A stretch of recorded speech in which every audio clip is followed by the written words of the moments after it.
दूसरा कानून याद है? हमारे इस नौजवान ने ये साबित कर दिया कि मुश्किलों का पहाड़ चाहे जितना ऊंचा हो, अगर हिम्मत का हौसला जिंदा है तो पहाड़ तोड़ा जा सकता। मैं उनका भी खैर मकदम करूं, एसडीओ साहब का भी शुक्रिया अदा करूं, लोहरदगा जिला प्रशासन के, नगर के सभी पदाधिकारियों का कि आपने इस सामाजिक और सामूहिक बदलाव के लिए सहयोग किया। इसके लिए मैं इदारे शरिया झारखंड की तरफ से आप सबको धन्यवाद देता हूं। बलियादी के हाथ में 2-3 पेपर है, ये कागज का टुकड़ा नहीं, ये एक पन्ना नहीं, बल्कि इस तहरीक का मिशन है।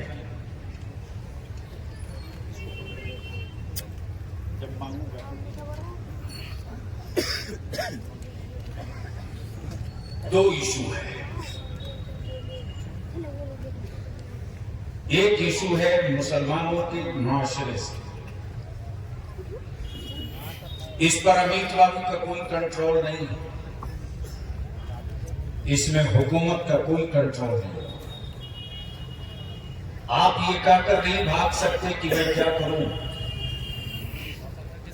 इस पर कोई न कानूनी न सामाजिक किसी तरह का कोई दबाव नहीं, ये काम आपको करना है। मैं अपने उलमाए किराम से बड़ी खुलूस और बड़ी इल्तिजा के साथ अर्ज करता हूं, मौत लोगों की होती है, मिशन की मौत नहीं होती। मौत लोगों की होती है, मिशन की मौत नहीं होती। मरता इंसान है, तहरीकें नहीं मरती।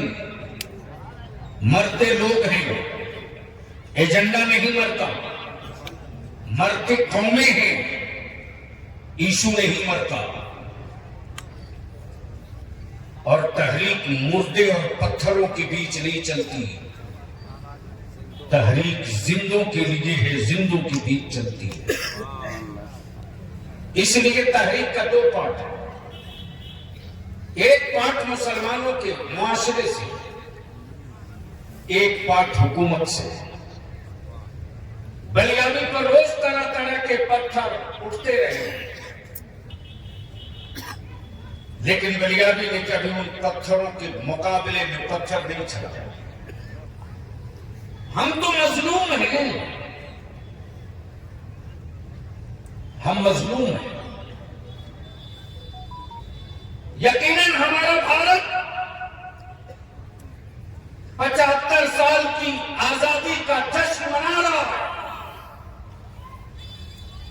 लेकिन अगर खेत में अब तक पानी नहीं पहुंचा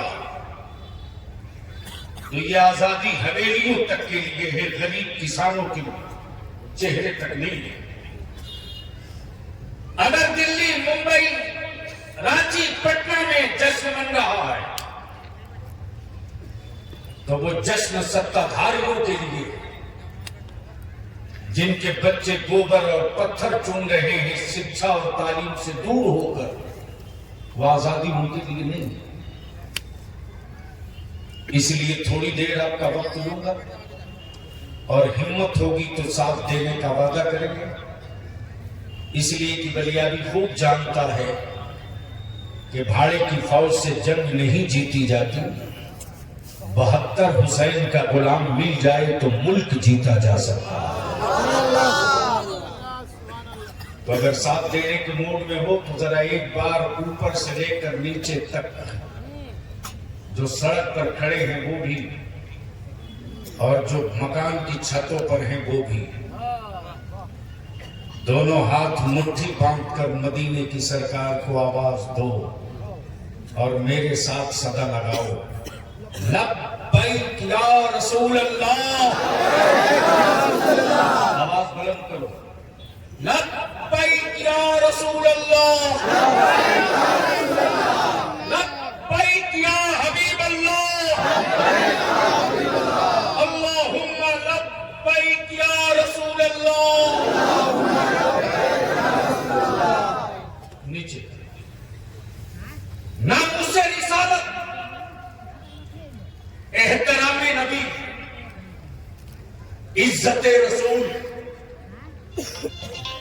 के लिए शब्द और लफ्ज हो सकता है, हमारे लिए लफ्ज और शब्द नहीं, ईमान है। ईमान। हम अपने आप के लिए जिंदा नहीं है, क्योंकि जिंदगी मेरी नहीं है, जिस्म मेरा है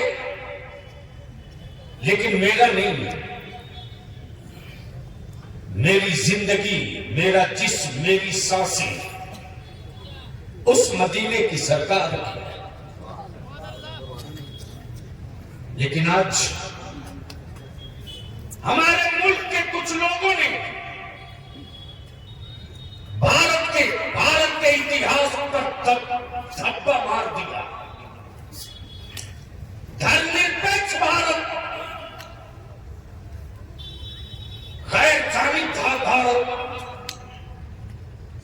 सेकुलर कहलाने वाला भारत। और मैं तो साफ शब्दों में कहता हूं, याद रखो, भारत की मिट्टी में फिरका परस्ती नहीं है, भारत की मिट्टी में कम्युनलिज्म नहीं है। कुछ पार्टी, कुछ संगठन के लोगों के दिमाग में फिरका परस्ती का जहर है। लेकिन बलियाबी ये भी कहता है कि जिन पागलों का इलाज किसी मुल्क में नहीं होता, उन पागलों का इलाज बढ़िया से भारत कर दिया करता है। उनका भी इलाज होगा, ढंग से होगा। लोगों ने पेशा बना दिया, अदारे शरिया ने महसूस किया। अल्लामा सैफुल्लाह अलवी साहब ने पूरे बंगाल के उलमा को इकट्ठा किया। अल्लामा कुतुबुद्दीन साहब ने, मेरे इस नौजवान भाई ने, बाजू ने, मौलाना रियाज ने, मौलाना अख्तर कादरी, पूरी ताकत लगा दी। अल्हम्दुलिल्लाह। मैं आपसे एक बात पूछ लूं, लोहरदगा में आए हुए मुस्तफा जामिल रहमत के गुलामों, अब तक सियासी पार्टियों का झंडा लेकर दीन में निकले थे, आज अपने रसूल की इज्जत का झंडा लेकर निकले हो। बोलो, पहले तुझको ज्यादा सुकून मिलता था या आज तुझको ज्यादा सुकून मिल रहा? जोर से बोलो, जोर से बोलो, जोर से बोलो। डरो मत। और किसी भी सियासी पार्टी में हो रहो, कहीं से भी डेमोक्राइज होकर मत रहना। तुम भारत के 2 नंबर शहरी नहीं हो। सबसे ज्यादा जिस कौम ने इस मुल्क की आजादी के लिए कुर्बानी दी वो तुम हो। दिल्ली का कोई पेड़ नहीं बचा था जिस पेड़ पर दिल्ली से लाहौर तक कोई पेड़ नहीं बचा था जिस पेड़ पर आजादी की जंग लड़ने वाले आलिमों की लाशें न लटक रही हो। तो उलमा अपना वतन, अपना देश भी बचाना जानते हैं और उलमा अपना मजहब और अपने नबी की इज्जत।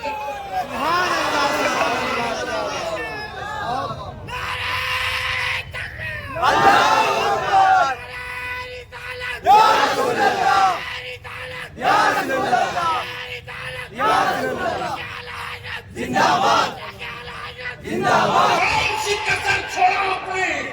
वाह वाह, क्या बात। कौन सी कसर छोड़ा आपने? तेरे बलियाबी ने पार्लियामेंट में रोया है रे। लोग चाहते हैं चेहरे का रंग बदल जाता, शहरों में कोठी बिल्डिंग मकान होते, लेकिन जिस रईसुल कलम ने कादरी खैरात का टुकड़ा खिलाया है, उस रईसुल कलम ने तेरे बलियाबी के घुट्टी में यही पिलाया है कि जिंदगी तेरी तेरे लिए नहीं है, तेरी जिंदगी की हर सांस मदीने के मुस्तफा। इसीलिए मैं अपने जान के दुश्मनों से समझौता कर सकता हूँ, नबी के इज्जत के गद्दारों से कभी समझौता नहीं कर सकता। इसलिए मेरे अजीज, कमजोर गैरों ने नहीं, तुमने किया, तुमने किया, तुमने किया। और लिख लो तक वालों, तेरे पास 7 साल से 10 साल का टाइम है, इसके बाद नहीं बचेगा। दीवार पर जो तहरीर लिख करके गर्द से ढक दी गई है ताकि आंख वाले पढ़ न सके, वो तो शुक्र है रब का, अता है ताजी शरीयत। कहा जाओ उस तहरीर को पढ़ ले। जब भारत के संविधान में सबको अपने धर्म के मुताबिक जीने का, मरने का, शादी का, ब्याह का हक, तो बार बार अदालतों में रसूलुल्लाह की शरीयत पे तलवार क्यों चलाई जाती है?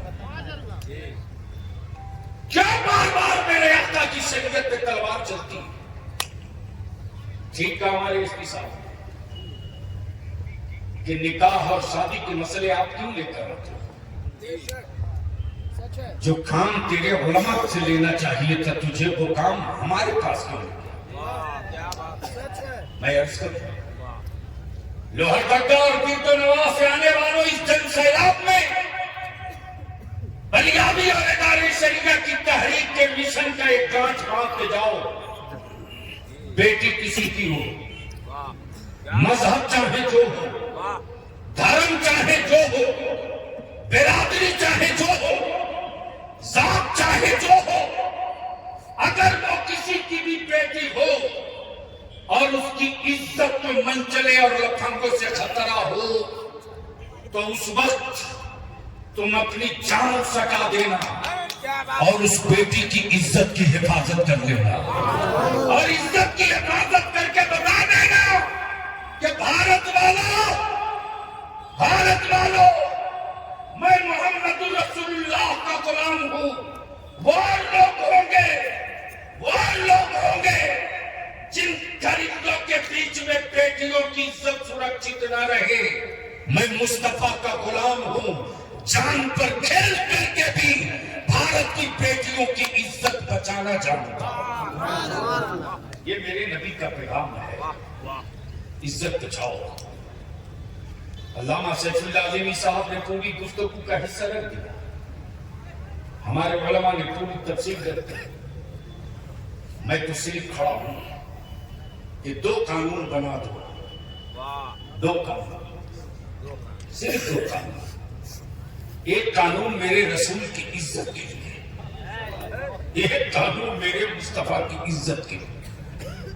और हमारा दिल कितना बड़ा है, हम सिर्फ अपने नबी की ही बात नहीं कर रहे। अमित जी, चाहे किसी धर्म का, किसी मजहब का, अगर उनके धर्म का कोई महान भाव हो जिससे आस्था जुड़ी हो, उस व्यक्ति की अगर कोई अपमान करता है तो ऐसे लोगों पर देश द्रोह का मुकदमा हो जाना चाहिए। बोलो, होना चाहिए कि नहीं होना चाहिए? जोर से बोल, होना चाहिए कि नहीं होना चाहिए? अगर इस कानून को बनवाने के लिए अगर जेल चलना पड़ेगा तो कितने तैयार हो? तैयार है। उठा के रखो, उठा के रखो, उठा के रखो। स्टेज पर भी एक बार देख लीजिए कितने लोग तैयार हैं, कितने लोग तैयार हैं। उठा के रखो, मुट्ठी बांध के उठा पूरी ताकत के साथ। अगर नबी के नामूस के लिए कानून बनाने के लिए लड़ाई छिड़ गई है, जेल चलना पड़े तो चलोगे कि नहीं चलोगे? जोर से बोल, चलोगे कि नहीं चलोगे? जोर से बोल, चलोगे कि नहीं चलोगे? दूसरा कानून याद है,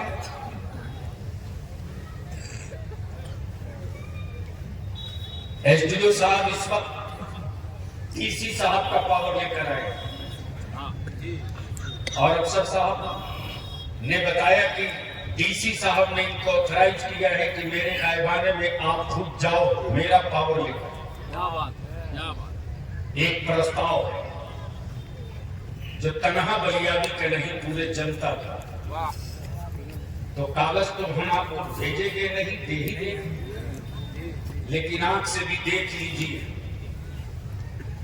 कि ये जो धुआं उठ रहा है शोला बनने से पहले झारखंड की सरकार में बैठे हेमंत बाबू महसूस कर ले कि ये धुआं कहीं शोला न हो, वरना अब तक सियासी पार्टियों के आंदोलन का सामना सरकार और हुकूमतों को करना पड़ा है। जब मेरे उलमा अहद का अमामा बांध कर मस्जिदों से निकल जाएंगे तो किसी हुकूमत के बूते की औकात नहीं है जो उसे रोक दे। लड़ाई होगी, लेकिन कमजोर तुमने किया। अरे जमीनें बेच करके दावत तुमने खाई। अफसर साहब, जब एनआरसी का तूफान खड़ा हुआ था तो बहुत सारे वो लोग जिनको सियासत की हिज्जे नहीं पता मेरे खिलाफ लिखते थे, और सेकुलर कहलाने वाले बहुत सारे वो लोग जो बलियाबी के नाम से जिनकी आत्मा कांपती, वो कुछ चूहे पाल के रखे थे। मेरी सेहत पर उसका कोई असर नहीं। बता दो मुझको, आखिर क्यों बलियाबी सिस्कियां लेते हो आप पार्लियामेंट के दरवाजे पर? इसी जगह बगल में लाते हाथ है हमारा बच्चा था मुमताज अंसारी, मजलूम अंसारी, गांच में लोगों ने लटका के मार दिया। झारखंड में 64 नोबल लिंचिंग हुई, 64 हम चुप रहे। सेकुलर कहलाने वाली पार्टियां एक लफ्ज न बोल सकी, मेरे वोट के सौदागर एक लफ्ज न बोल सके, मेरे वोट पर राजा बनने वाले एक लफ्ज न बोल सके, और अपनी नस्लों की हिफाजत की बलियाबी बात करे तो पार्टियों के पाले हुए कुछ लोग ये कहते हैं कि बलियाबी राजनीति करते हैं।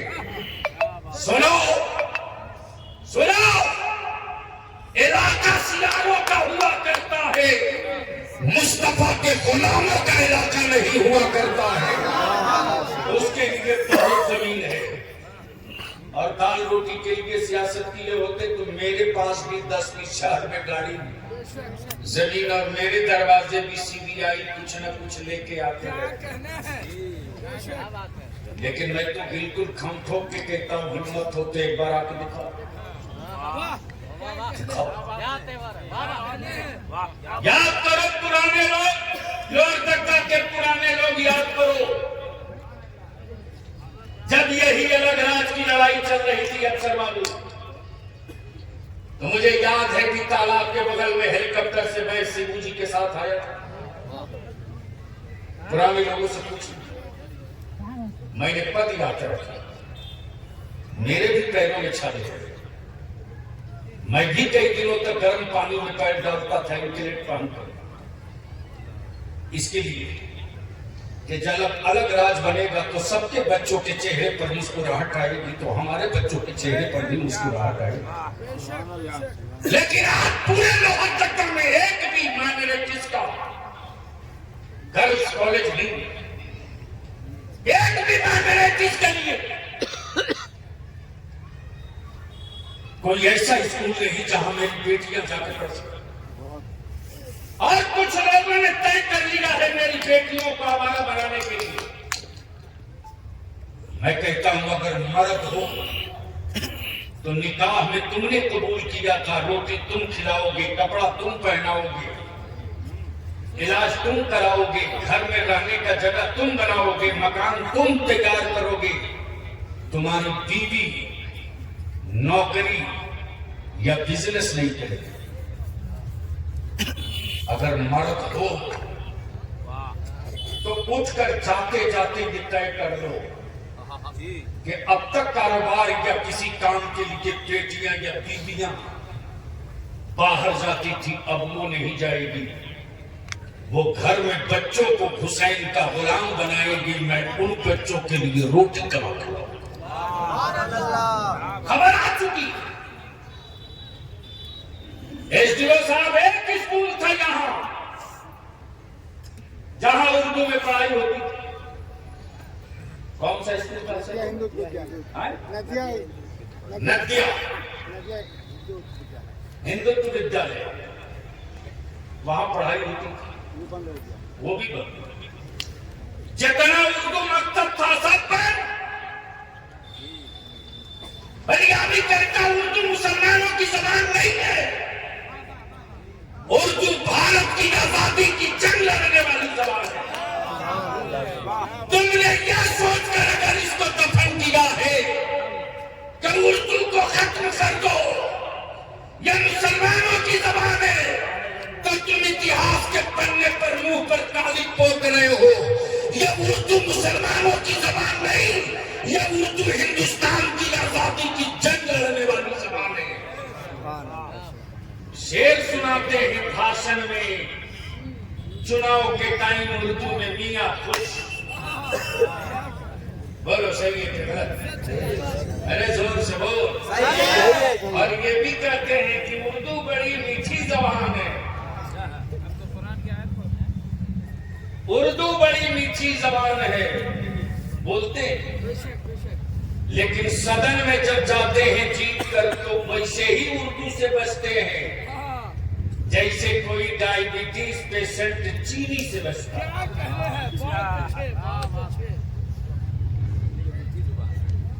अब मैं आपसे पूछूं,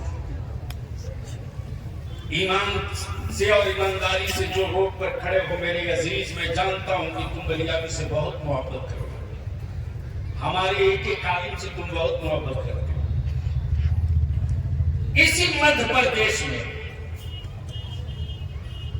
देखते सर, इसी मध्य प्रदेश में 8 महीना पहले एक दलित, एक आदिवासी भाई के बच्चे के मुंह पर किसी भारत के अमन दुश्मन व्यक्ति ने पेशाब कर दिया।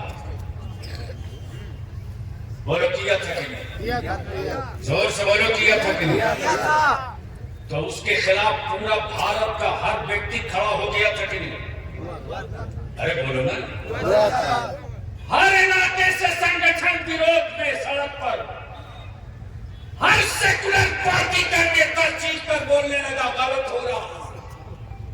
लेकिन मैं पूछता हूं, अगर चेहरा दोगला नहीं है, अगर चरित्र दोगला नहीं है, अगर मानसिकता फिकी नहीं है, अगर सत्ता के लिए खून का सौदा नहीं किया है, तो बलियाबी जवाब मांगता है सेकुलर कहलाने वालों से, कहलाने वालों से। 64 बच्चों के झारखंड में मोबिलिटी हुई, कोई एक सेकुलर पार्टी का नेता खड़ा हुआ? अरे बोलो ना, जोर से बोल। कोई खड़ा हुआ?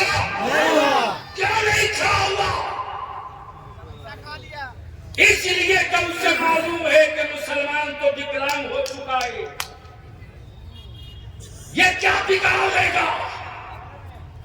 यह तो मजबूर है मेरे दरवाजे पर बदहुआ जानवर की तरफ पड़ा रहेगा।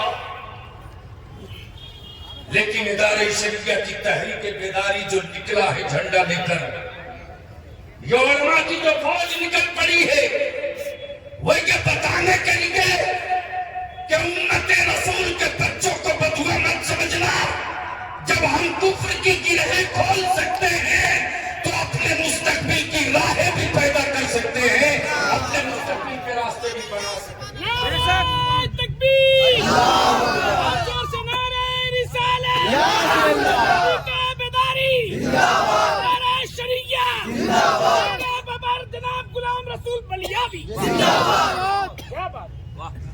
लेकिन आपकी मदद की जरूरत है। ये जितने नौजवान खड़े हो, तुम खड़े हो जाओ तो बड़ी बड़ी हुकूमतों को 24 घंटे के अंदर सिलेंडर करवाया जा सकता है। साहब पेशा बन गया। अब चुनाव आएगा, हमारे बच्चों को आतंकवादी कहकर उठाया जाएगा। अब चुनाव आएगा, हमारे बच्चों को दहशतगर्द कहा जाएगा। ठीक कहा अल्लामा सैफुल्लाह अली साहब ने पार्लियामेंट में 5-6 कूद करके पूरा धुआं धुआं कर दे। एक टीवी चैनल ने उस पर डिबेट नहीं चलाया, लेकिन गलती से कूदने वालों में कोई लफ्ज अहमद या मोहम्मद लगा होता, या जाने वालों के पास का डॉक्यूमेंट अगर कोई मुसलमान एमपी किया होता, तो अब तक न जाने कहां से तार जोड़ दिया गया होता। इसलिए मैं आपसे दो कहने के लिए आया हूं। बता दो मुझको, जख्म तेरी औलादों को लग रहा है, दवा दूसरा क्यों देगा? घायल तेरे बेटे हो रहे हैं, दवा दूसरा क्यों देगा? इसलिए अपने बेटों के जख्मों का मरहम तुझे खुद बनाना होगा, तुझे खुद तैयार करना होगा। मुझे याद आता जब मुफ्ती साहब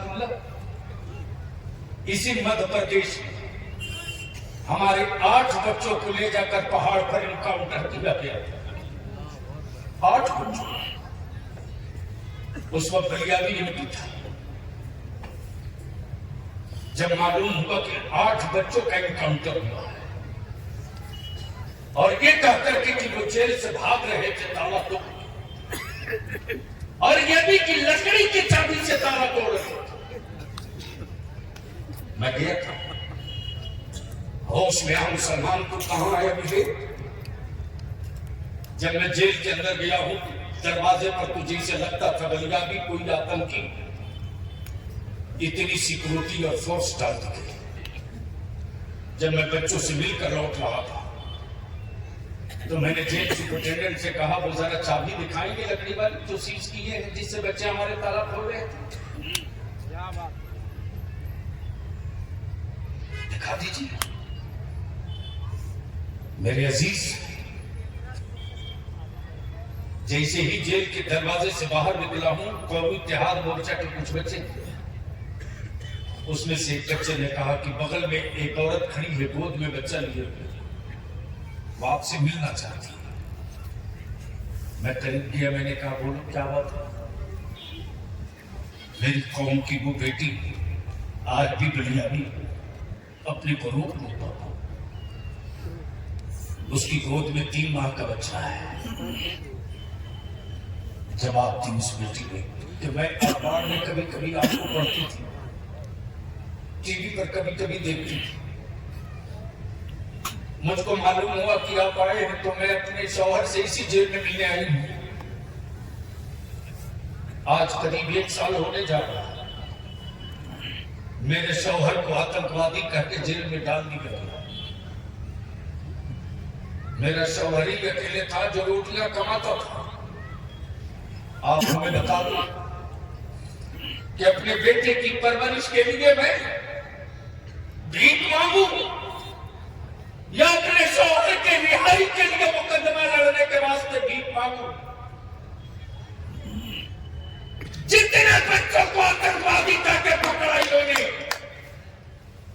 बलियानी ने पार्लियामेंट में क्वेश्चन किया था, आप जनता की अदालत में उसको दोहरा रहा हूं, अगर मेरे बच्चे भारत के गद्दार हैं तो उनको लटका दो फांसी पर, हम उनकी लाश नहीं लेंगे, लेकिन अगर हमारे बच्चों को मुसलमान समझकर बलि का बकरा बनाओगे तो हम जेल की सलाखों को तोड़ना भी जानते हैं और जेल की गोद को भरना भी जानते हैं।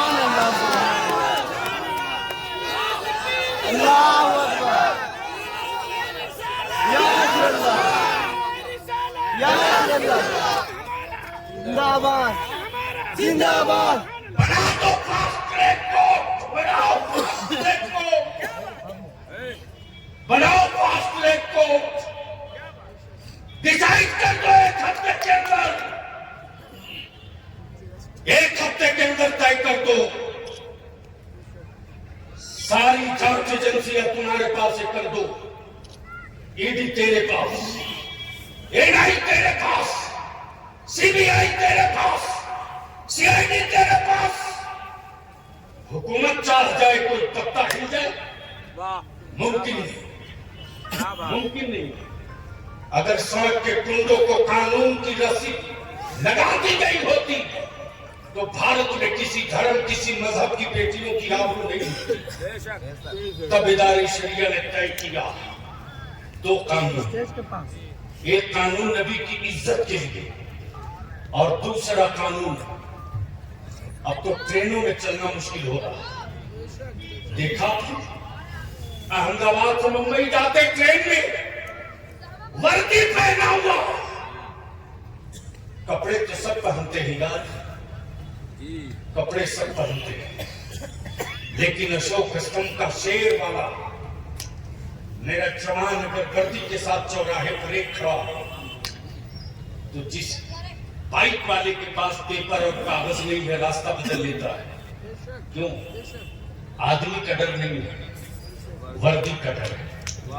आदमी का डर नहीं है, वर्दी का डर है। तो जब एक वर्दी गुंडों का रास्ता बदल सकती है, जब एक वर्दी गुंडों का रास्ता बदल सकती है, इसी रांची में क्या नहीं हुआ? मेरे नबी की इज्जत और नामूस के लिए बच्चे निकले थे। माफ करेंगे एसपी साहब, हाथ में पत्थर नहीं था, हाथ में ठंडा और लोहा नहीं था।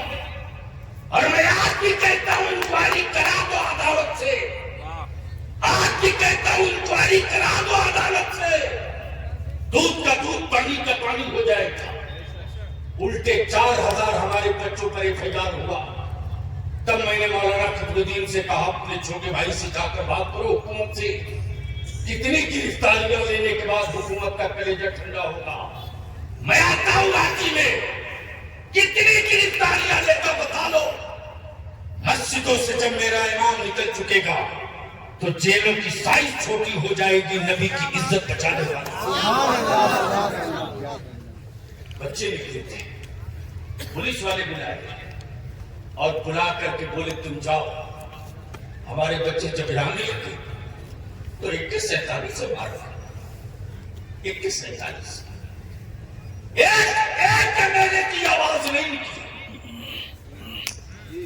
एक मैंने नहीं बोला। उस दिन से बलियामी के दिमाग पर जुनून सवार है, जुनून सवार है, जुनून सवार है। जिंदगी का मकसद हमने तय कर लिया।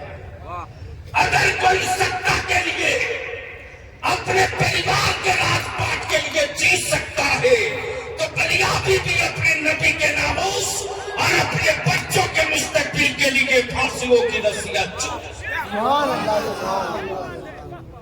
तब तय किया कि दो कानून बने, एक नबी के नामूस का और एक दूसरा।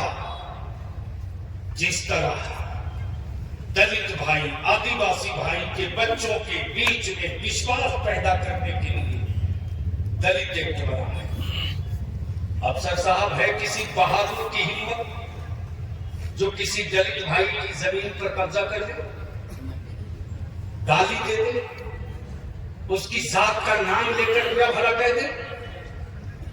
एसपी साहब नन अवेलेबल दफात लगाकर उस कानून के तहत बोले कि पहले इसको 90 दिन अंदर डालो, बाद में सोचा जाएगा। बोलो सही है कि गलत? सही है। जोर सवाल सही है कि गलत? सही है। लेकिन आज तेरे बेटों को, तेरी औलादों को जंगली घास से ज्यादा हैसियत नहीं है, इसलिए कि तुमने 500, 800, 1000 रुपये में 5 साल बेच दिया। जो कौम 5 साल बेच दे वो कौम, उस कौम के लोग अगर हॉस्पिटल, कॉलेज, अस्पताल, यूनिवर्सिटी की बात सोचे तो देख किसको कहते हैं यूनिटी। इसी गाजीपुर बॉर्डर पर किसानों का आंदोलन था। दिल्ली हुकूमत ने पानी बंद कर दिया, पानी नहीं दो, लेकिन धरना पर बैठे हुए मिशन वाले लोग भी ऐलान किया कि मेरे लोगों मैं प्यासा हूं, दिल्ली वालों ने पानी बंद कर दिया, पानी पिलाओ। अखबार के लिए खबर हो सकती है, किसी के लिए ये शब्द हो सकते हैं, बलियामी के लिए ये खबर नहीं थी, बलियामी के लिए ये मिशन का हिस्सा था। दुनिया ने देखा कि बुलंदशहर, अलीगढ़, हापुड़, मेरठ, इंटायर हरियाणा के हर घर के बच्चे बूढ़े मटका में पानी लेकर दिल्ली की तरफ चल पड़े। सिर्फ इतना ही तो कहा था, मैं प्यासा हूं, पानी लेकर आया। बलिया भी पूछता है कि अगर तेरा बलिया भी और इदारे शरिया आवाज दे कि नबी के नामूस और मुसलमानों के लिए सेफ्टी एक्ट बनाने के लिए मैं रांची में उतर रहा हूं, आओ, तो बोलो आओगे कि नहीं आओगे? आएंगे। जोर से हाथ उड़ा के बोल, आएगा कि नहीं आएगा? जोर से बोलो, आओगे कि नहीं आओगे? आएंगे। तो ये दो कानून बनना चाहिए कि नहीं बनना चाहिए? बनना चाहिए। दो कानून बनना चाहिए कि नहीं बनना चाहिए? बनना चाहिए। तीसरी बात, हम लोगों के बाप दादा कपड़ा बुन करके देश की भी सेवा करते थे। ताना बाना ढरकी रेजा, क्योंकि मैं खुद भी कपड़ा बुन चुका हूं तो मैं जानता हूं। मेरी अजीज, उसको भी बंद कर दिया। वो दीजिए ये चश्मा, उसको भी बंद कर दिया। आज सबके लिए सरकारी खजानों से लोन मिलता है, लेकिन हमारे बच्चों को नहीं मिलता। आज अल्पसंख्यक दिवस है। मैं एसडीओ साहब से कहूंगा, मेमोरेंडम में लिखा है, उस मेमोरेंडम में ये भी, अब कौन आदमी जाएगा साहब सरकारी मुलाजिम किसी का गारंटर बने, और वो भी मुसलमान का? क्यों बने? इसको सरल बनाया जाए और कम से कम इतना लोन दे दिया जाए कि हमारे बच्चे भी पढ़ करके अपना जीवन बेहतर कर सके। तीसरा, चौथा, आपका स्कूल और कॉलेज तो है नहीं। बोलो, स्कूल कॉलेज बनना चाहिए कि नहीं बनना चाहिए? बनना चाहिए। जोर से बोलो, बनना चाहिए कि नहीं बनना चाहिए? सत्ता में तुम्हारे बेटों को हिस्सा मिलना चाहिए कि नहीं मिलना चाहिए? मिलना चाहिए। अरे तेरे बेटे भी एमपी एमएलए बने, बलिया भी नहीं बनेगा। तेरे बेटे एमपी एमएलए बने, बनना चाहिए कि नहीं बनना चाहिए? बनना चाहिए। तुम वोट सबको दे देते हो, लेकिन सेकुलर कहलाने वाली पार्टियों से गलती से अगर मियां के बच्चे को टिकट मिल जाए तो सेकुलर पार्टी के नेता की बिरादरी का वोट मुसलमानों को नहीं मिलता। लेकिन आप लोग की पागल बने हुए बेगाना के बारात में अब्दुल्ला दीवाना। तो ये रवायत टूटनी चाहिए कि नहीं टूटनी चाहिए? टूटनी चाहिए। बोल जोर से, टूटनी चाहिए कि नहीं? टूटना चाहिए। ताबेदारी शरिया ने तय किया, जिसकी जितनी संख्या भारी उसकी उतनी हिस्सेदारी। जोर से बोलो। हिस्सेदारी। मैं बोलूंगा, जिसकी जितनी संख्या भारी, आपका बोलोगे उसकी उतनी हिस्सेदारी। हाथ उड़ाकर चारों तरफ से बोलना, जिसकी जितनी संख्या भारी, हिस्सेदारी। बोल, जिसकी जितनी संख्या भारी, उसकी उतनी हिस्सेदारी। जिसकी जितनी संख्या भारी, उसकी उतनी हिस्सेदारी। जिसकी जितनी संख्या भारी, उसकी उतनी हिस्सेदारी। इसलिए आबादी के एतबार से 23 एमएलए बनता है। कितना? जोर से बोल, कितना? 23। एमपी का 2। अब आखिरी बात अर्ज कर दूं, मैं गुजारिश करूं कि ये जो प्रस्ताव है ये सब एक एक करके सुना दिया, बता दी। माइनॉरिटीज कमीशन अभी इन्होंने बनाया। बोलो, मदरसा बोर्ड होना चाहिए कि नहीं होना चाहिए? होना चाहिए। जोर से बोल, होना चाहिए कि नहीं? वक्फ बोर्ड होना चाहिए कि नहीं? होना चाहिए। स्कूल कॉलेज बनना चाहिए कि नहीं? बनना चाहिए।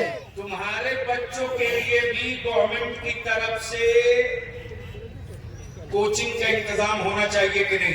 होना चाहिए।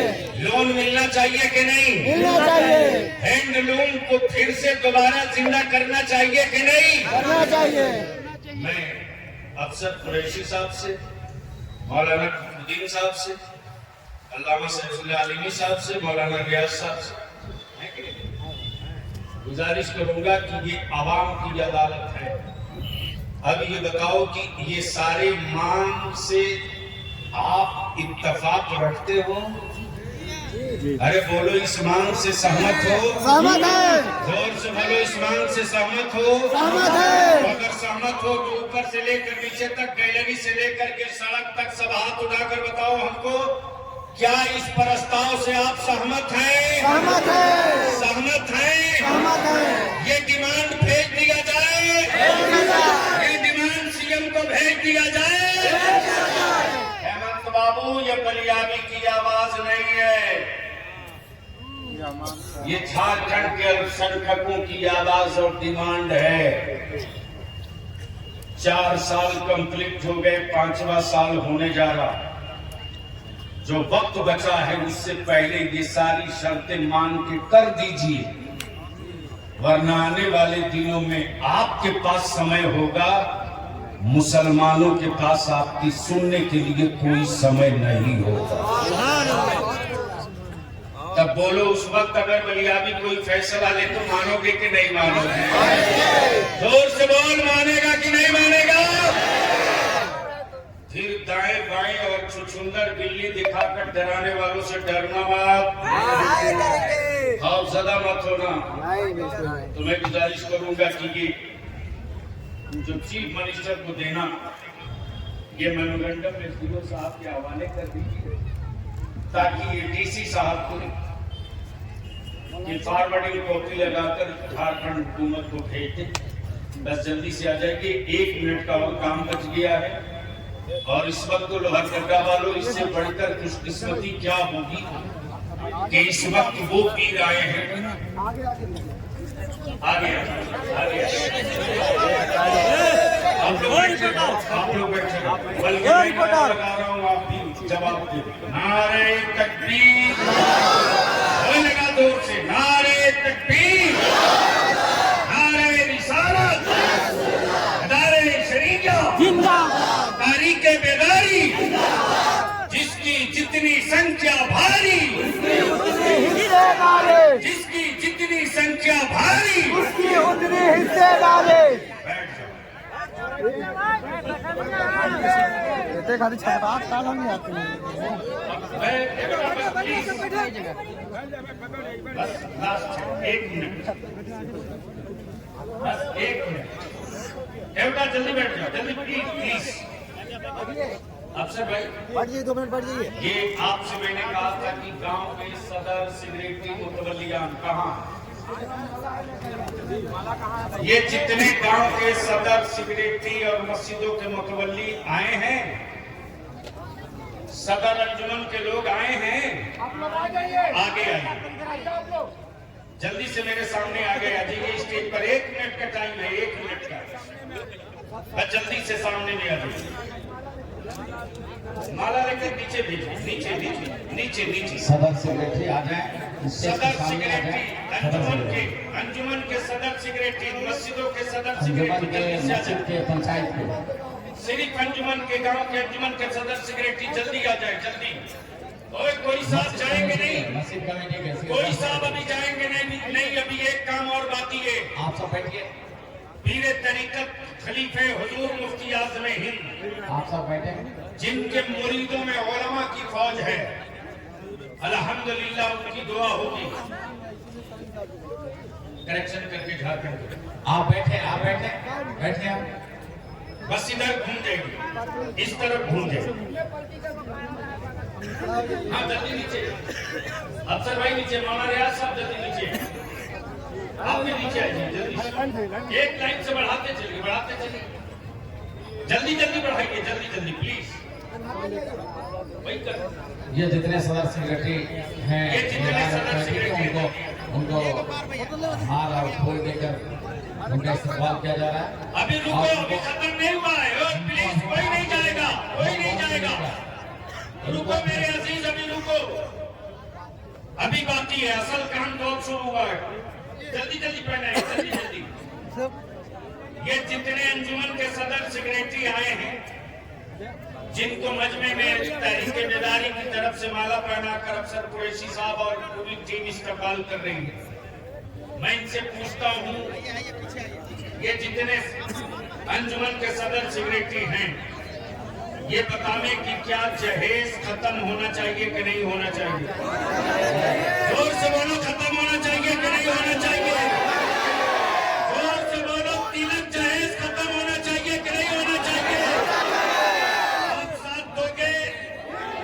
साथ दोगे? साथ दोगे? ये जितने सदर सेक्रेटरी माला पहना दिए गए, सब खड़ा हो जाओ। इनसे मैं पूछता हूँ, भैया प्लीज बैठ जाओ,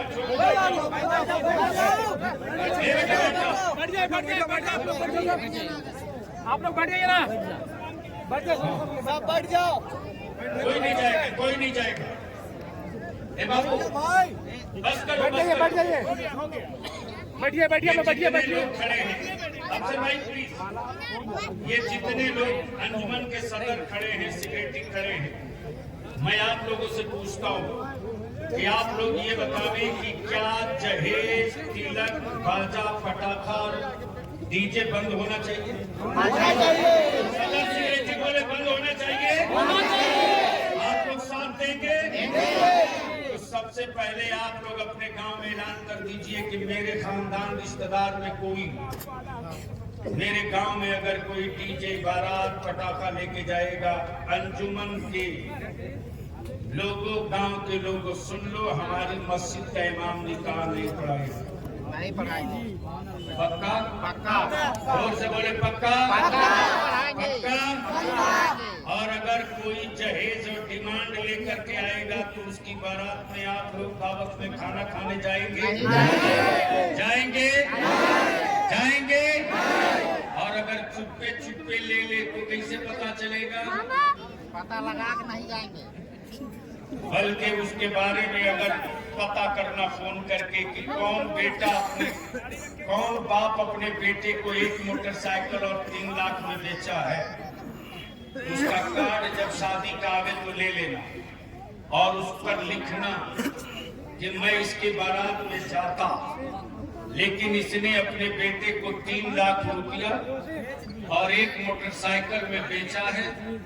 ये बेटा बेचवा है, इसलिए मैं इसकी जलील हरकत की वजह से इसकी बारात नहीं जा रहा हूं, आप लोग भी बारात ना जाइए। क्या ऐसा कर सकते हैं? कर सकते हैं? करेंगे? अब ये जितना नौजवान कुमारा पार्टी है, अगर आया है जिसका निकाह नहीं हुआ, जरा हाथ उठाओ। कुमारा लोग उठाना, कुमारा लोग एक गोरखा हाथ में उठा रहा, तुम्हारे हाथ उठाइए, तुम्हारे दोनों सफेद शर्ट वाला। एक बार कैमरा को उठाए रखो, उठाए रखो। जितने कुमारे हो, जितने कुमारे हो, जितने कुमारे हो वो हाथ उठाओ, दोनों उठा के बोलो, अगर तुम्हारा बाप बेचेगा 2 लाख रुपये में तो बिकोगे? जोर से बोलो, बिकोगे? अगर मोटरसाइकिल पर बेचेगा तो बिकोगे? मैं उम्मीद रख लूं कि नहीं बिकोगे। जब बाप बेचना चाहे तो कहना, अब्बू बेटा हूं, जानवर नहीं हूं। जानवर बेच लेना, अपना खून मत बेचो। जो दूर है सिमट जाएं और खड़े होकर के सब लोग मुस्तफा